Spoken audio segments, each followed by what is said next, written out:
there, it's Mike Goldstein here again with Crushing It with the Kitchen Remodeling Podcast. And today, we're so excited to have with us one of the true experts in the field in terms of what do you do now that you've actually made it, you're making some money, how are you going to help yourself, how are you going to help your employees, what kind of financial tools can you use as recruitment? And we're going to talk a little bit about 401ks and things to that extent with Matt Ruttenberg. And we're going to do that today just after this.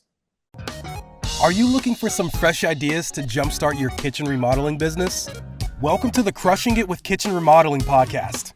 Your host, Michael Goldstein, founder of Kitchen Remodeling SEO, the digital marketing agency working exclusively with kitchen remodeling contractors. And also, the author of the ultimate internet marketing guide for kitchen remodeling contractors, will provide insights on proven tips and strategies from top experts in this space, so that you can take advantage of industry best practices. Your host, Michael Goldstein. Join Mike as he shares his knowledge each week with an insightful interview or educational segment about how to turn your online marketing efforts into more kitchen remodeling leads and sales opportunities than ever before.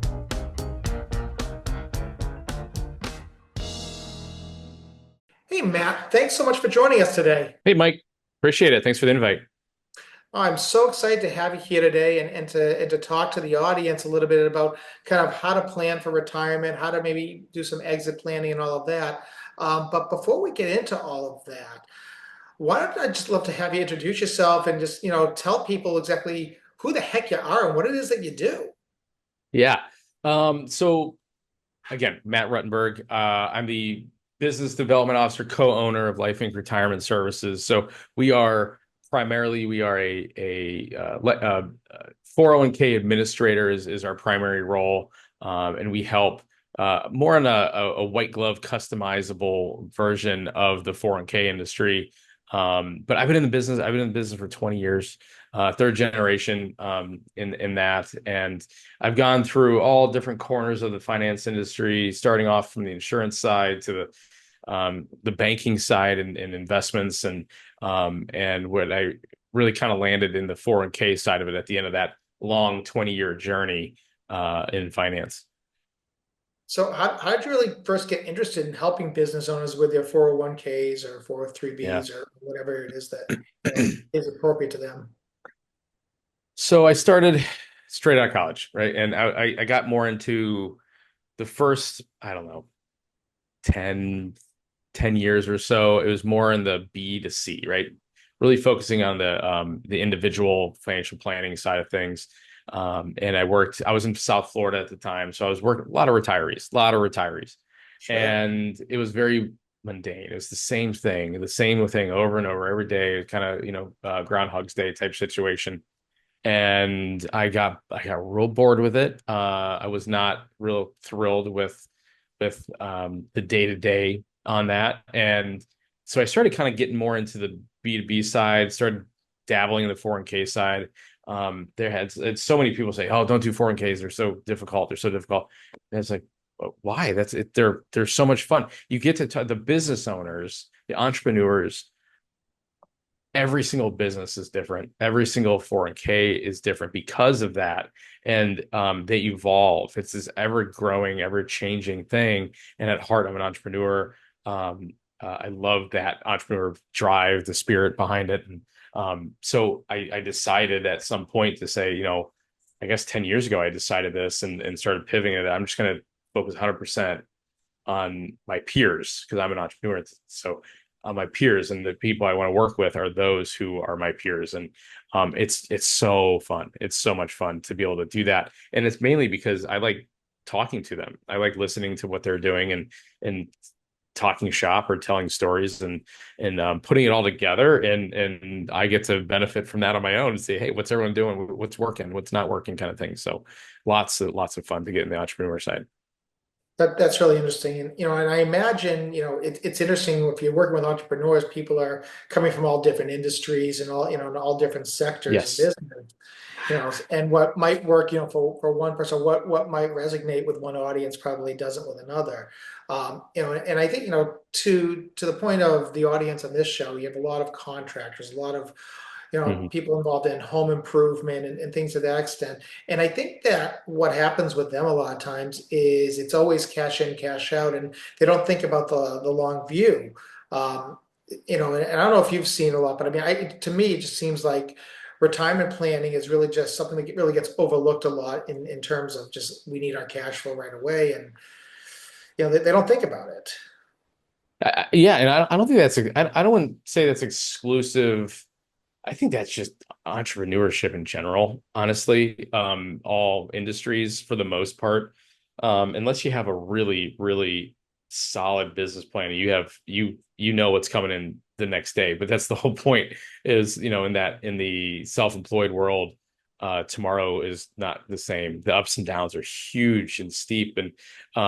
And I'd say it's normal. A lot of the times we speak to, whether it's the trades, whether it's the commercial side, whether it's more on the professional side, but really in the trades it is majority is in the trades and the contractors and things. They're working so hard for the first several decades of their career, and they're working really their heads down, and they're focused on one thing. And same here, right? You look up and you're like, oh, I got some profit. I have a profit and I have some taxes I gotta keep paying, and the taxes are going up and things like that. And then say, okay, I gotta pivot a little bit and start kind of changing my focus and start working on the financial side. Yes, I've been working out really hard on the growth of my business, and it's working and the success is there. And now it's time to start, like, kind of, I don't want to say diversify, but diversify is part of it, and just to really start angling that in. And I think a big part of it is really just people have to start prioritizing, retirement planning. And I mean, is Yeah. that something that you see, a lot as maybe as you're dealing with people who are a little bit older or they've been around for long? It's like, geez, I wish I had started this earlier. It's funny. I would say the average age, when we have someone coming in and talking to us, when they say, okay, I'm ready to do this. It's in their 40s. It's probably in their 40s. 30s is probably the second highest. But most are not. Most are in the 40s by big stretch of the imagination. So, and it's because it's takes time to build something, right? It's big, but at the same time, it's not like you're not investing in something, right? You're investing your Sure. time into your business. There's a value to that. Well, it's, yeah. And now it's time to start pivoting and saying, okay, I got this figured out. Now let's start looking at some longer term aspects of what's going to happen. And that's part of that conversation goes, what's your outlook on your business? What's your end game? What do you think you're going to do with that? Are you going to be an absentee owner? Are you going to sell it if you can? Is there a value to your business? And that's kind of the key. Like, okay, let's start looking at this ahead of time. How do I create more value into my company? How do I turn something that maybe has no value because it's mostly me, and then you're trying to recruit people to become the next step to where a business is most valuable when you are not the most important piece. That's the biggest thing. It's And that's yeah, where you have to start recruiting. that's so funny. I always say, your business is nothing more than just an accumulation of your SOPs, of your processes. Because if you're not there tomorrow, does the business die? Or, do you have processes that someone can just step in and move with it? And that's a big piece. But I Yeah. think another part of looking at retirement isn't even so much looking at it for yourself as a business owner, but how business owners can start to use the ability to offer 401ks and other retirement planning, whether it's matching or even just helping organize and get people involved in group plan sponsors, programs, and things to that extent to recruit better employees. Yeah. Yeah. You're not just in competition for clients. You're in competition for the employees, because that sets you apart. And whether it's a 1099 contractor, whether it's a W-2 employee, like, we're all, especially in the contractor fields, there's a lot of turnover. There's W-2, there's 1099, there's part-time. And so it's very, very different from one next to the other. So it's very, very important to start saying, okay, how do I set myself apart? It's the employees. A lot of times it's the employees and your processes, like you said. So that's very, very important. Yeah, I mean, I think, if I'm looking at, cabinet installation or flooring installs or anything like that, it's not as if these are white collar folks who I can hire somebody, in Pakistan. I can hire somebody in the Philippines. No, I actually do need to hire the guy down the street because this Right. is physical work. And these are things that, they care about. Big companies. I mean, I can go work for Home Depot and they're going to provide me all this. So why should I go work for, the small, mom and pop? And you got to be able to put yourself in I think in parity with everybody else. So that's definitely something that these do. But let me ask you this, just in terms of like you spotted a lot of things, W-2, 401k, Mhm. 403b, all these different acronyms. What's to someone who really doesn't know a whole lot about retirement planning at all, what's the simplest way to explain what is a 401k? If I'm clueless about retirement planning, why do I want it? What does it do for me? How is it different than just putting money in a savings account? Yeah. Yeah. So 401k is an IRS code, right? It's pretty general, actually. And it's an employer sponsored retirement plan is what it is. So you as a business owner are sponsoring a plan, even if it's just you as your own employee of your own company, of nobody else who still can do these 401k plans. And it's earmarked. They're called qualified retirement plans. Qualified, meaning you get these tax incentives Hmm. to get into those because they're incentivizing you to be able to use this specifically for retirement. So on the individual side, on the smaller side, we're talking about IRA, which is individual retirements, and they have $7,000 contribution Yep. limits. These are much larger, much larger, and when done right, you can get upwards of $300,000 of pre-tax contributions into these things. So it's substantially more advantageous to have a 401k plan. But I do say this quite a bit. Like this is one IRS code. It's 401k. There's the whole all IRS codes are built really around the entrepreneur. And this is just one piece of the pie. And then being able to have all these pieces being pulled in and take advantage of all this because um, it's making sure you have the team set up around you to help you identify what makes sense for you and what doesn't. So, but that's 401k in general. And a solo 401k is when you have no employees, it's just you. Okay. But keep in mind, 401k is just 401k. That's just the IRS code. It's how it's designed and tax is annual testing and things like that. But it's called a solo 401k if it's just you. As soon as you have W-2 employees, which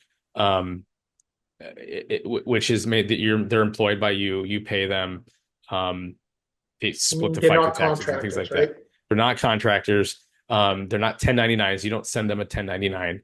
You send them it's a W-2. And those are the ones that are eligible for a 401k plan. And there's a lot of eligibility rules. You can mold it a little bit, but basically it's 1,000 hours. If you have someone working for you 1,000 hours a year, or you know projected Mhm. at $1,000 a year, those are the ones that say the IRS says, "Hey, you got to start taking care of these folks." That 401k is built for you, entrepreneur, as long as you create a fair 401k plan for them, and then that's where we come into the plan design and make it for you. So it's a employer sponsored retirement plan. If you have employees, you have to help them. You have to create this fair plan for them. But if you don't have any, it's just you. It's just you, and you get to have a lot of fun with it. And and now I've heard about this thing called a SEP plan. Is that different than a 401k if you're Yeah, an individual? yeah. So the 401k is split up into two contribution types. Okay. The employee portion. So even if you're your own employee, you are doing an employee contribution. This is that 23,500 that we kind of all know and love that comes through your own, if you're filing as an S corp, it comes through your payroll. Okay. And then you have employer contributions, which is like profit sharing. Okay.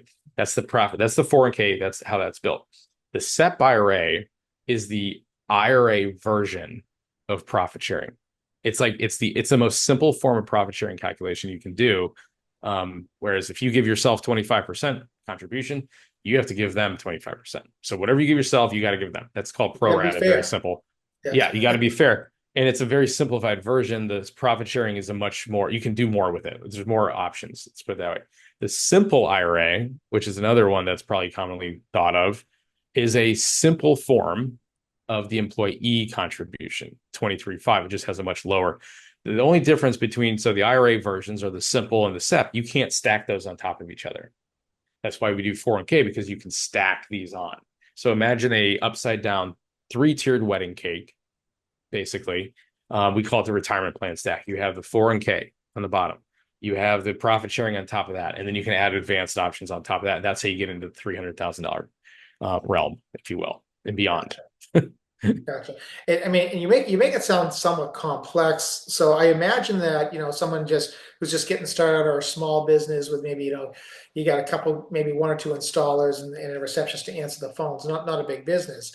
They may be fearful of making mistakes. What are some of the small business owner mistakes that you see right off the bat typically happen? The biggest mistake is the assumption that all 401ks are created equal. And there's two types of 401k plans, really. Okay, so I mean, you can break this down even further, but there's really two kinds. There's something called a prototype, which is boilerplate. That's like the most common, where you plug in your name, they file it one time with the IRS, and everybody gets the same plan. Boilerplate, like you go into LegalZoom. The other type is non-prototype. Non-prototype means it's like you're hiring the attorney to create a custom document for your plan. It really comes down to two questions. Okay, so number one, why do you want a 401k? Is it for you? Is it for your employee? If it's for your employee and you don't really care much because you're reinvesting into your own company, or you're just not quite there yet, profitability is not there, but your employees are telling you that, hey, I want a 401k plan, or your state is telling you, there's a lot, 43 states have some sort of mandate either in place or coming in the future that you have to have a plan in place. And so if that's the goal, maybe the boilerplate's okay. You don't care much. It's just like, get it going. Let's do it. Versus if the answer to that question is, I want to stockpile into my own bucket for my own retirement, save money on taxes, it's for me, and I just need to do something for my employees, then you want to get a little bit more creative and get more into the customization part of it. We do both, but it's just a part of that whole journey, right? So on that upside down 3-tiered wedding cake, you might start with that bottom layer. That's it. Just start on the bottom layer. Then you add the second. Then you add the third as profitability increases and things like that. So the biggest mistake, going back to your question, it's don't settle for what you see on a billboard, or don't settle what you see the ad that flies through your social media or something like that, because there's so much more to it. There's a lot more gray area in the 401k realm, that a lot of the ones that you see that's right in front of you are the ones that are they keep their process really clean, and they minimize what they're allowing clients to do and use all these different things that the IRS allows to keep their process simple and onboard and scale. So if it's all about you, and you really want to create something custom to it's the most efficient way to do it, because it's all about getting money in your pocket, not necessarily employees, right? That's the goal. That's when you want to start getting into the custom side of things. I see. Now, one area I wonder about is, like, for example, in home services space, in the remodeling space, we have busy seasons and we have slow seasons, especially, not where I am in Florida here, not where you are, the beautiful tropical areas, but, people up in New England, I mean, and they're working on outdoor kitchens, or they're working on deck building and things like that. They have seasonal employees because they just don't Yeah. need them all year round. How does that come into play? Like, do part-time or seasonal employees, is that different than when you're designing the plan with them, or does everybody have to have the same all around? So everybody needs to have the plan available to them if they're eligible. Okay. So it's are you eligible from the IRS standpoint, 1,000 hours? Yeah, great. That's eligible from that point of it. But when it comes to the type of industry that you're in, restaurants are like this too, right? there's a lot of seasonal, there's a lot of part-time, there's in and out. You are also able to customize the plan document, your adoption agreement, to how long they need to be with you before they're allowed to put their own money into the plan. And then you can customize how old they want to be. You can go as high as 21, as low as 0, because adding your kids to your salary is a tax. There's a tax strategy there. So we have kids, minors. There is no minimum age for that. And then you can do how often do you want to allow the employees to enter into the plan. So, for example, you hire someone on January 2nd. We say you have to be there for a year before you're allowed to put your own money in. Okay, so 2026, January 2nd, but you can now put your money in, but wait, the entry date isn't until July 1st. So now they're almost waiting a year and a half before they can put their own money in. And we design it that way when the owner's pure goal and priority is their own bucket. And we do that also to protect against the cash flow for the company. So we don't want to just start matching and giving contributions or whatever to your employees that have a high turnover rate. Maybe 6 months, maybe 1 year is when you start really saying, okay, this person's not going to work out. And then you say, okay, well, we don't want to put that eligibility to 90 days or 30 days because we want to make sure that they're going to be here. And then every time you give them a match, that's part of your cash flow.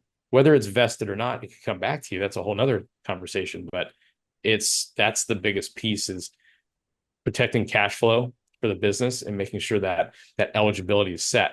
The one thing is if the employees are seasonal and let's say you have it for a year, if they come back and maybe they're with you for 3 months over 4 years, and that 4th year, it counts. Every backdated eligibility counts towards that 1 year rule. So they might have to be with you for 4 years before they're eligible. But at the same time, they have to get to that 1,000 hours a year rule too at the same time. So there's a lot more flexibility, a lot more. I see. And now I've heard a lot about kind of self-directed 401ks and other things like that. How does that come in? So, when I get self-directed, I'm thinking, well, I don't have a financial advisor now. I don't have a plan sponsor or anything. I'm just doing this on my, is that how that works? Or, how complicated is it to manage a 401k? Yeah, so there's 3 roles to every 401k plan, right? So the one is the administrator, which is the compliance, the building plan, all the annual testing. That's a big part of our role. Second is the fiduciary role. So who's managing the money inside of the plan? So sometimes we do that, sometimes the financial advisor will do that, and sometimes the business owner will do that. And that's called self-directed. It's when the business owner themselves are directing the assets, the investments inside. You can do real estate, cryptocurrency, stocks, bonds, mutual funds. You can act as a private lender if you wanted to help other real estate investors invest in their business, into their real estate holdings. So you can do that. The IRS allows it, and we allow it as well. So this isn't something that you can go to like, Fidelity allows you to do those kind of like stocks and bonds and mutual funds. But when you get into real estate, it's a lot more, it's a little bit different. The question there is, when you have employees and you allow them to self-direct as well, you are acting as their financial advisor as a business owner. So sometimes we'll say, hey, business owner, you can self-direct if you want, but let's offer something to the employees to get that menu of funds and get that feel like Home Depot offers. And you don't need to have Series 7 licensing or any of that to do that, or? No, you can do whatever. Yeah, it's your money. You can invest your money however you want. Well, it's your money, but I guess I'm thinking if you're managing it for your employees. Right. But then we're offering like to where we'll act as the fiduciary for your employees, kind of situation, to where we're helping them. We're holding that liability. Now, if you have no employees, you're not going to sue yourself, right? It's fun. You can do whatever you want, but you want to make sure that you're taking care of it, and taking care of those liabilities as a business owner, because that's something you probably don't want to shoulder. You shoulder enough. Yeah. That makes sense. So again, in your practice, how do you help like high income earners or business owners optimize their contributions really without overcomplicating things? Yeah, it's again, customization. not lumping everybody into the same 401k plan as everybody else, and being able to save money on not only like fee or the costs, but Mhm. save money on the contributions that you don't have to give to your employees, Right. save money on the taxes that you provide.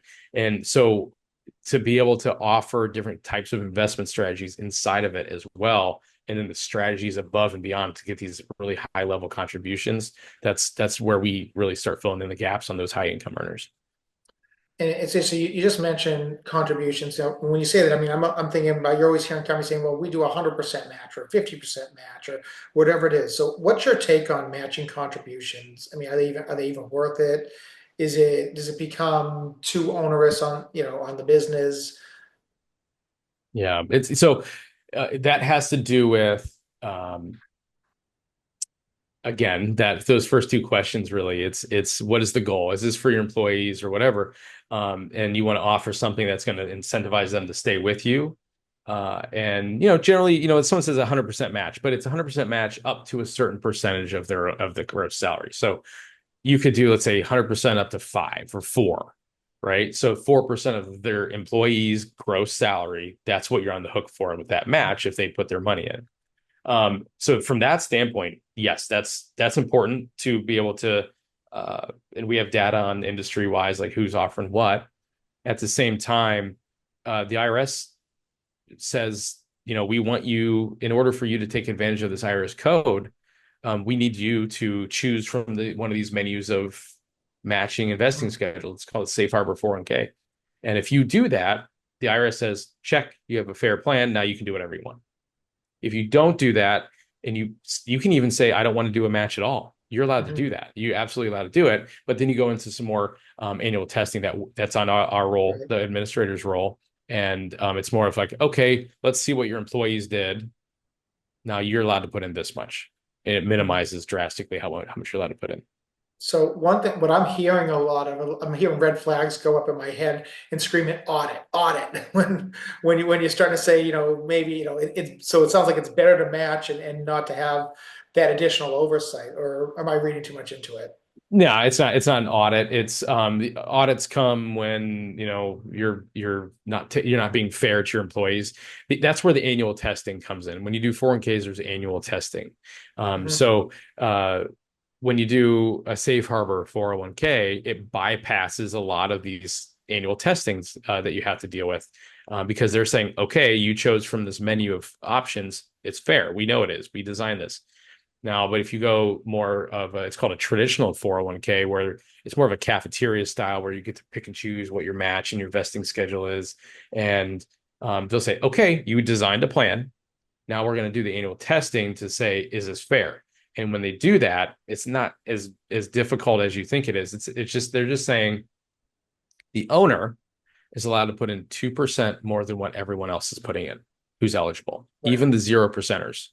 So if you have 10 people, employees, 5 of them are putting in 10%, the other 5 are putting in 0, that's an average of 5. You're allowed to put in 7 because it's 2% more than 5. If you pay yourself $100,000, that's $7,000 that you're allowed to put in. With what the IRS maximum is 23.5. Right. That's a drastic difference. That's a huge difference. So you say, okay, maybe the safe harbor, are you in the black, you in the red? You just run the numbers. Are you in the black? Are you in the red? Tax savings, that kind of thing.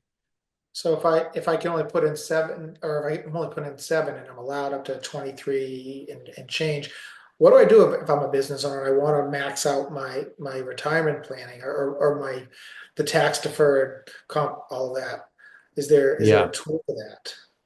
Yeah. So, I mean, again, going back to that upside down Yep. three-tiered wedding cake, right? The bottom layer, if you're trying to maximize everything, it always has to be a safe harbor. Safe harbor is the core of every safe harbor 401k. It's a version of a 401k.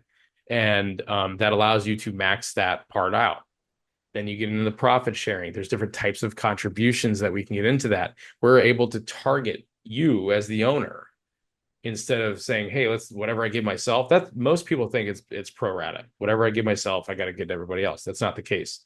We can target you as the owner, and then we can minimize everybody else. And you can create a 6-year vesting schedule on your profit sharing.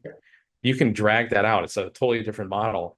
So every layer is designed a very specific way on that upside down three-tiered wedding cake. Every layer is designed a very specific way to maximize the layer above it. And it's done very, it's not all of them are done in a vacuum. They're all done together and designed together. I see. I mean, so it sounds like obviously having a retirement plan, having the ability to add the 401k, it's a really smart thing. It helps you with retention. It's going to help you exit the business. It's going to help you later on in life when you're not able to work and all that. Yep. But I think that the question I would have for a lot of people we work with, they're either solos or they've got one or two people and they're working on pretty small gross margins. When is it the right time to start this? How profitable do you need to be in order to actually start investing and pulling money out of the business for this, where where it's not going to potentially hurt? Yeah, so that's it, it's dependent on the state, right? So there's a lot of so California, for example, has if you have if you have 5 employees or more, you have to have one already. But Mhm. now there's a deadline at the end of this year that you have to have one in place for 1 to 4 employees. So 1 to 4 employees, then you have to have one by the end of this year. But so you have to have it, and then you minimum there's a lot of tax credits out there right now. So even if Mhm. you do implement a ton of tax credits, people are getting upwards of $50,000 in tax credits to help offset the cost of 401ks. That was under Secure 2.0. So we are absolutely designing net zero plans at the moment because of those tax credits. But again, it depends on, to your employees. Are they they want this? Is this that thing? Yeah. But at the same time, once you start getting to that point where like taxes are kind of hurting me, your CPA might be telling you you should probably do something. And you kind of got to back into it, see if it makes sense. Are you in the red? Are you in the black? And what can you do there? So there's so many variables to that question. I don't mean to kind of be more general on it, but it's very dependent on the individual and the business itself and the employee pool. My favorite lawyer answer was always, how do I do them? What do I do here? What do I do there? And it was always, it depends. It Yeah. depends. And it sounds, Yeah. I mean, that truly is the answer here is, every situation is unique. Every business has their own needs and has their own capabilities. So, I mean, obviously you want to talk with somebody. And so that actually brings me to one of my final questions here is, you know, think about attorneys, right? Attorneys are licensed in a state. CPAs are licensed in a state. So if you want to start a 401k, do you have to work with only someone in a particular state, or is there like, can you work with anyone in the country? How do you go about finding somebody to work with? Yeah, it's the we're a national company, for example. Like we're able to work with anybody. It's a licensing thing. We have to work we have to be licensed in the state of X to Yeah. be able to do that. And it's not hard to find that. That's not as difficult as an attorney. Attorneys have to be really isolated in that one state.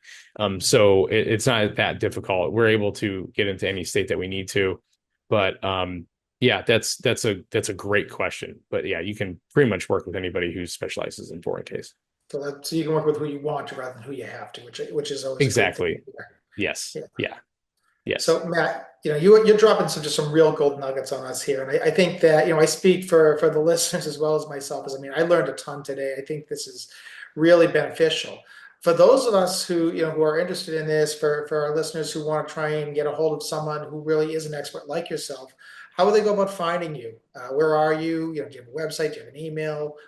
What's the process? Absolutely.